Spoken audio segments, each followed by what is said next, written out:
vamos a pasar a la otra región, que es la región del abdomen.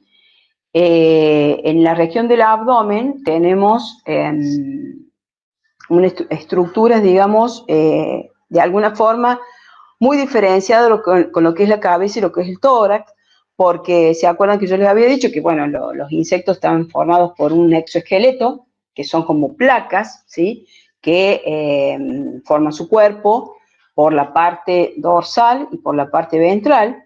Entonces, en este caso, esas placas están separadas por membranas, ¿sí?, por membranas que le permiten tener un movimiento de distensión y de contracción, porque en el abdomen vamos a encontrar estructuras que necesitan que ese abdomen se distienda, ¿sí? Encontramos el buche melario y encontramos también lo que es la ampolla rectal, ¿sí? Entonces, este abdomen va a tener un movimiento de dilatación y de contracción, y también vamos a tener un movimiento que le va a permitir que el abdomen se pueda doblar, ¿sí?, a manera de, digamos, un movimiento como telescópico. Bueno, y en el abdomen tenemos internamente lo que es el sistema reproductor, un gran desarrollo del sistema digestivo, el sistema vulnerador. Bueno, acá vemos lo mismo, ¿sí? Vemos cómo estas placas, estos terguitos que están ubicados en la parte dorsal y estos esternitos que están ubicados en la parte ventral. Acá también vemos los estigmas, que sí, que son, digamos, parte del sistema respiratorio que tienen las abejas, y también vemos glándulas. Yo les había dicho que esa abeja obrera de interior, ¿sí?, cumplía distintas funciones, y esas distintas funciones están relacionadas con el desarrollo de glándulas. En el caso que estamos viendo acá, vemos en la parte dorsal 4 pares de glándulas que son las glándulas cereras. O sea, las abejas en un momento de su vida tienen la capacidad de producir cera, y con esa cera lo que hacen es formar sus panales.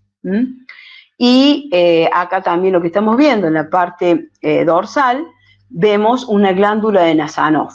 Esa glándula de Nassanov es muy importante porque es una glándula que segrega feromonas, y estas feromonas son importantes desde el punto de vista de la identificación que tienen todas las individuos de una misma colonia.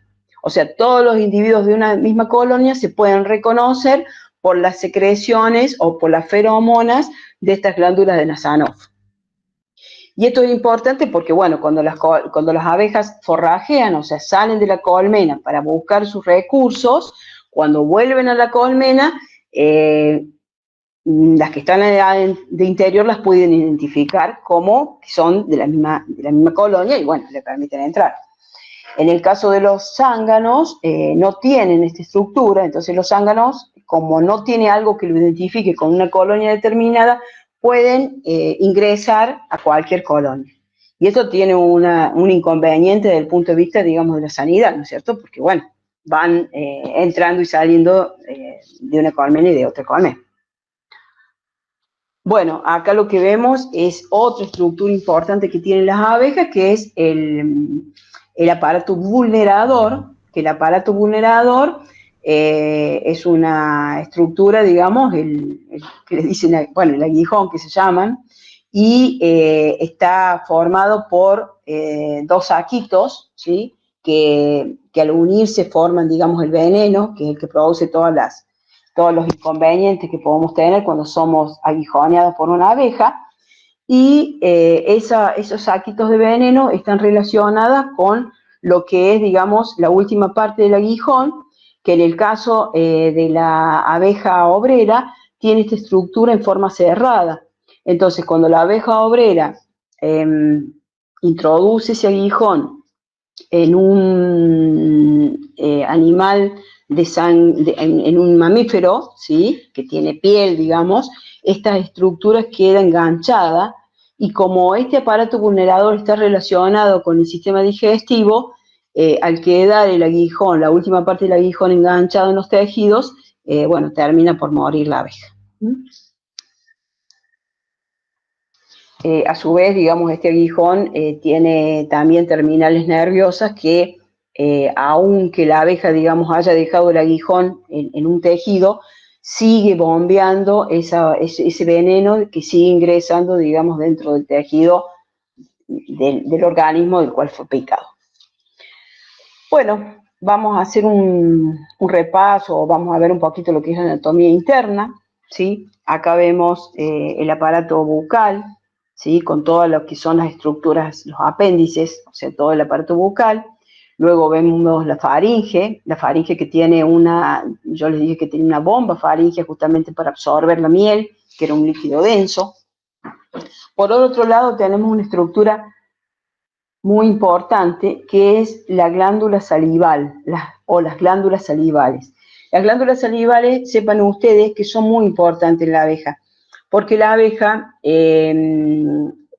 digamos, incorpora secreciones de sus glándulas salivales a los recursos que busca en el ambiente. Cuando la abeja busca néctar en las flores, incorpora las secreciones de sus glándulas salivales. Cuando busca, bueno, el polen, también incorpora secreciones de esas glándulas salivales, con la cual, digamos, hidrata ese polen. Cuando busca las resinas para el propóleo, también.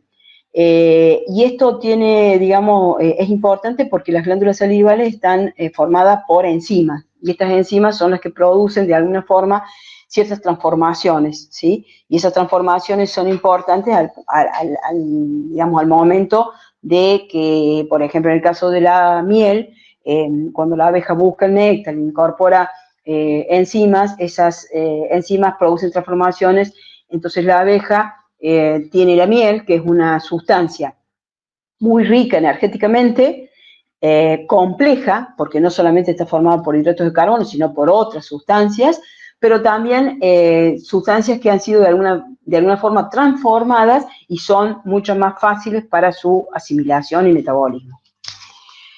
Luego tenemos acá el esófago, ¿sí? Parte del sistema digestivo, que si ustedes ven, atraviesa todo el tórax y se ensancha en el abdomen para formar lo que es el buche miliario.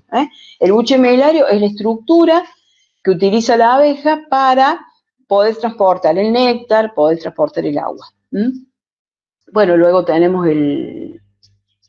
sigue, digamos, el intestino medio, ya lo vamos a ver en otra diapositiva enseguida. El intestino medio es la parte, digamos, del intestino donde se producen todo lo que es el proceso de digestión y el proceso de asimilación de los nutrientes. Y luego también tenemos el intestino posterior, que también termina en lo que es el recto, y el recto termina en una ampolla rectal, que una ampolla rectal justamente es una estructura que le sirve a la abeja para contener todos sus excrementos y poder, digamos, liberarlo fuera de la colmena. Ustedes acuérdense que la colmena es una estructura que tiene humedad, tiene temperatura y tiene humedad, tiene temperatura, hay muchas bacterias que viven ahí adentro. Entonces, bueno, la abeja de alguna forma tiene que buscar recursos para que sea un ambiente seguro para vivir ella y para criar a su progenie, ¿no?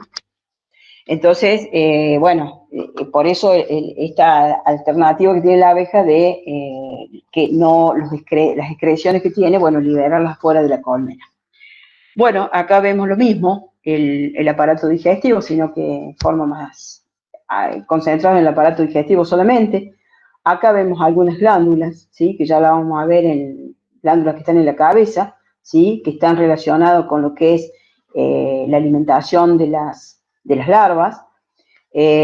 Vemos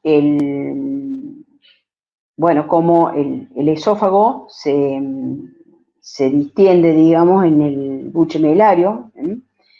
Luego del buche miliario tenemos una válvula, que es el proventrículo, que es una estructura que de alguna forma es como una válvula que impide que todo el contenido, digamos, que del buche melario pase al intestino medio o el mesenterón. Y ya vamos a ver que también es una válvula y es un filtro. Y luego tenemos acá el mesenterón, ¿sí? Que es el que tiene la función de la digestión y la absorción. Luego tenemos el intestino posterior, los tubos de Malpighi, que son una estructura semejante a nuestros riñones, ¿sí? Y la última parte del recto, que está transformada en una ampolla rectal. Bueno, acá le estoy mostrando el proventrículo, ¿sí? El proventrículo, si nosotros lo viéramos, digamos, en un corte, veríamos que está formada por estos labios, ¿sí? Y estos labios tienen también unos pelitos, entonces esto permite, digamos, que cuando la abeja, el contenido que tiene en el buche melario, si ella hubiese incorporado algún tipo de microorganismo que puede ser patógeno, esto de alguna forma lo filtra y queda almacenado en estas vesículas, ¿sí? Y sería una forma que tiene la abeja de protegerse de las enfermedades.